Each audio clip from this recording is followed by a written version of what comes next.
নমস্কাৰ আপোনালোক সকলোকে পুনৰবাৰ আজি মোৰ ইউটিউব চেনেললৈ আদৰণি জনাইছোঁ, স্বাগতম জনাইছোঁ আৰু এটা নতুন ভিডিঅ' আপোনালোকৰ কাৰণে লৈ আহিছোঁ। ভিডিঅ'টো শেষলৈকে চাই থাকিব।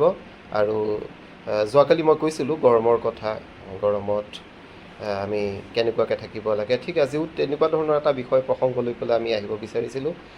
আপোনালোকে নিশ্চয় গম পাইছে, যোৱাকালি বিশ্বনাথ চাৰিআলিৰ যি বিদ্যুৎ সংমণ্ডলৰ যিটো কণ্ট্ৰল ৰুম আছিলে, ডাঙৰ ট্ৰেন্সফৰ্মাৰ বা কণ্ট্ৰল ৰুম, সেইটো ভস্মীভূত হৈ যায়, সম্পূৰ্ণৰূপে বিস্ফোৰিত হৈ পেলাই ভস্মীভূত হৈ যায়।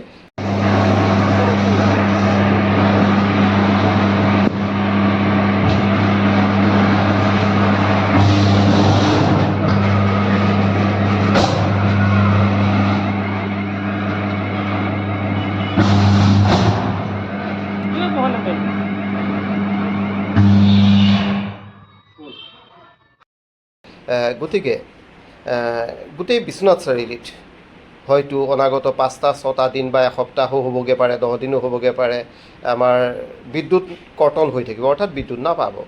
আমি বাৰু পাভৈৰ পৰা আমি যিহেতু পাওঁ, আমাৰ পাভৈ লাইনটো আমাৰ ঠিকেই আছে, আমি বিদ্যুৎ পাই আছোঁ। কিন্তু বিশ্বনাথ সংমণ্ডলৰ লগত যিখিনি বিদ্যুৎ সংযোজিত হৈ আছে, তেওঁলোকে হয়তো অনাগত কেইবাটাও দিনত বিদ্যুৎ লাভ নকৰিব, বিদ্যুৎ নাপাব, কাৰেণ্ট নাপাব। আৰু কাৰেণ্ট নাপালে কি হ'ব, আমাৰ জীৱন যাত্ৰা একেবাৰে ব্যাহত হৈ পৰিব। আমি একোৱেই কৰিব নোৱাৰিম। ফেন নচলিব, AC নচলিব, ফ্ৰিজ নচলিব, খোৱা বস্তু বেয়া হ'ব, পানী নুঠিব। গতিকে আমি সতৰ্ক হ'ব লাগিব, সাৱধান হ'ব লাগিব। আমি গম পাইছোঁ বহুতে বিশ্বনাথ চাৰিআলিৰ বহুত ব্যক্তিয়ে গম নাপায় যে ইমান ডাঙৰ এটা ঘটনা হৈছে, আৰু বহুতে ভাবি আছে কাইলৈ বা পৰহিলৈ হয়তো কাৰেণ্ট আহিব। কিন্তু যিমান ডাঙৰ এটা বিস্ফোৰণ হৈছে, এইটো হয়তো নতুনকৈ তৈয়াৰ কৰিবৰ কাৰণে হাতত নিশ্চয় কেইবাটাও দিন লাগিব। আৰু বেলেগ সংমণ্ডলৰ পৰা বিদ্যুৎ প্ৰবাহ বা বিদ্যুৎ যোগান ধৰাটো সম্ভৱ নহয়, কাৰণ ইমান লোড কেপাচিটি নাথাকে নিশ্চয়। গতিকে এই বিশ্বনাথবাসী ৰাইজে হয়তো কেইবাটাও দিন অপেক্ষা কৰিব লাগিব বিদ্যুৎ পাবৰ কাৰণে। গতিকে আপোনালোক সতৰ্ক হৈ থাকিব লাগিব। এইকেইটা দিন সতৰ্ক হ'বৰ কাৰণে কি কৰিব লাগিব, ধৰক পানীৰ ব্যৱস্থা, হয়তো যদি আপোনালোকে জেনেৰেটৰ নাই ঘৰত বা কেইবা ঘৰে মিলি পেলাই এটা জেনেৰেটৰ ব্যৱস্থা কৰিব পাৰে, সেই জেনেৰেটৰটো লৈ পেলাই আমি ইয়াৰ আগতে পানী ভঁৰালত তেনেকুৱা এটা ঘটনা ঘটিছিলে। আমাৰ সহকৰ্মী এগৰাকীয়ে কৈছিলে যে প্ৰায় 10 দিনমান কাৰেণ্ট নাছিলে, আৰু তেতিয়া তেওঁলোকে এটা জেনেৰেটৰ দি পেলাই 100 টকাকৈ লয় ভৰাই দিবৰ কাৰণে, পানী ভৰাই দিছিলে। এটা জেনেৰেটৰ লৈ পেলাই সকলোৱে তেনেকৈ পানী ভৰাই লৈ আহিছিলে। আপোনালোকে হয়তো তেনেকুৱা কৰিবলগীয়া হ'ব পাৰে, সতৰ্ক থাকক। যিখিনি গ্ৰাউণ্ড ফ্ল'ৰত যিসকল ব্যক্তি আছে, তেওঁলোকে বাৰু কিবা এটা কৰি ওচৰৰ পৰা পানী আনিব পাৰিব। কিন্তু যিসকল ফাৰ্ষ্ট ফ্ল'ৰ বা ছেকেণ্ড ফ্ল'ৰত আছে, তেওঁলোকে হয়তো যথেষ্ট অসুবিধাৰ সন্মুখীন হ'বগৈ পাৰে। গতিকে পানীৰ ব্যৱস্থাটো আপোনালোকে চকু দিয়ক, আজিৰ ভিতৰত নহ'লে দিগদাৰী হ'ব। আৰু ইনভাৰ্টাৰ কেতিয়াও ইমান দিন বেকআপ ল'ব নোৱাৰে, ইনভাৰ্টাৰ নিশ্চয় নাইকিয়া হৈ যাব, ইনভেলিড হৈ যাব। গতিকে মোবাইল চাৰ্জিঙৰ পৰা আৰম্ভ কৰি সম্পূৰ্ণ নেটৱৰ্ক ব্যৱস্থাটো বিঘ্নিত হ'ব। আৰু যিবিলাক মল আছে বা যিবিলাক ডাঙৰ দোকান আছে, তেওঁলোকৰ হয়তো নিজাববীয়া জেনেৰেটৰ আছে। গতিকে নিজাববীয়া জেনেৰেটৰত তেওঁলোকে সুন্দৰভাৱে চলিব পাৰিব।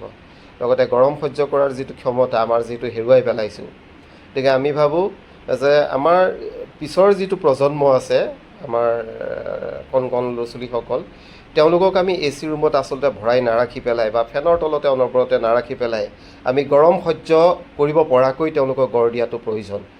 কাৰণ যিমানে যি নহওক, আমাৰ ৰেজিষ্টেঞ্চ পাৱাৰটো, আমাৰ সহ্য গুণটো আমাৰ আনিবই লাগিব। আমি গৰমৰ পৰা পলাই ফুৰিব নোৱাৰোঁ, গৰম আহিবই, প্ৰকৃতিৰ পৰিৱৰ্তন ঘটিবই। আমি তাৰ লগত যদি এডপ্ট কৰিব নোৱাৰোঁ নিজকে, তেতিয়াহ'লে আমি বহুত সমস্যাত পৰিম। কাৰণ আমি দেখিছোঁ যে ইমান গৰমতো 37 ডিগ্ৰী চেলচিয়াছ বা আজি হয়তো 39 ডিগ্ৰী চেলচিয়াছ আছে, যে ইমান গৰমতো কিন্তু আমি দেখিছোঁ কিছুমান ব্যক্তিয়ে পথাৰত নিৰ্বিঘ্নে কাম কৰি আছে, ধুনীয়াকৈ মাটি ৰুই আছে, হাল বাই আছে, কোৰ মাৰি আছে।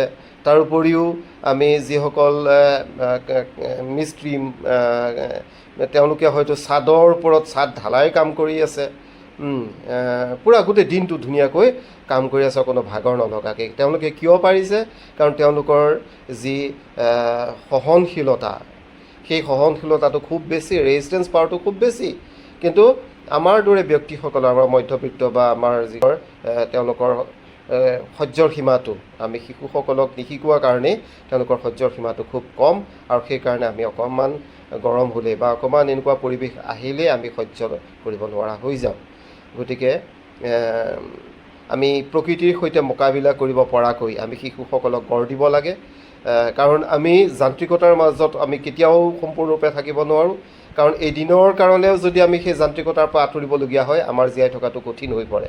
গতিকে আমি শৰীৰৰ পৰা অকণমান এডজাষ্ট হ'বৰ কাৰণে আমি অকণমান চেষ্টা কৰিব লাগে। আৰু আপোনালোক অনবৰত যদি আমি এচিৰ ভিতৰত ৰাখোঁ, অনবৰত যদি আমি একেবাৰে আলসুৱা কৰি ৰাখোঁ, তেতিয়াহ'লে দূৰ ভৱিষ্যতলৈ তেওঁলোকে ছাৰ্ভাইভ কৰিবলৈ বহুত কষ্ট পাব। গতিকে আমি সকলোৱে সাজু হৈ থাকিব লাগিব। এইকেইটা দিন আমি কষ্ট কৰিব লাগিব। আৰু ইতিমধ্যে মই দুজন আমাৰ সহকৰ্মীলৈ ফোন কৰিলোঁ। তেওঁলোকৰ ইতিমধ্যে নিজৰ পৰিয়ালৰ ঘৰলৈ এইকেইটা দিন থাকিবৰ কাৰণে গুচি আহিছে, যাতে তেওঁলোকে অসুবিধাত নপৰে। আৰু হয়তো বহুতে নিজৰ নিজৰ পৰিয়ালৰ মাজলৈ এইকেইদিন থাকিবৰ কাৰণে যাবগৈ, য'ত তেওঁলোকে কাৰেণ্টটো পায়। আৰু হয়তো এইটো এটা ডাঙৰ সুবিধা এটা যে অকণমান ফুৰাও হ'ল আৰু এই সমস্যাৰ পৰাও কিছু আঁতৰত থাকিবলৈ সক্ষম হ'ল। কিন্তু সকলোৰে সেই সুবিধা নাই। আৰু যিসকলৰ ঘৰত বয়সস্থ মানুহ আছে তেওঁলোকৰ ঘৰতো বহুখিনিয়ে কষ্ট হ'ব।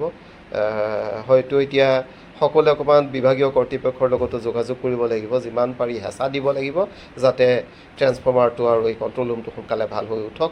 আপোনালোকক ইমান সময় এই কথাখিনি শুনাৰ কাৰণে বহুত ধন্যবাদ জ্ঞাপন কৰিছোঁ। আৰু ভৱিষ্যতলৈ আৰু কিছুমান নতুন নতুন ভিডিঅ' লৈ অহাৰ প্ৰতিশ্ৰুতিৰে বৰ্তমান বিদায় মাগিছোঁ। ধন্যবাদ।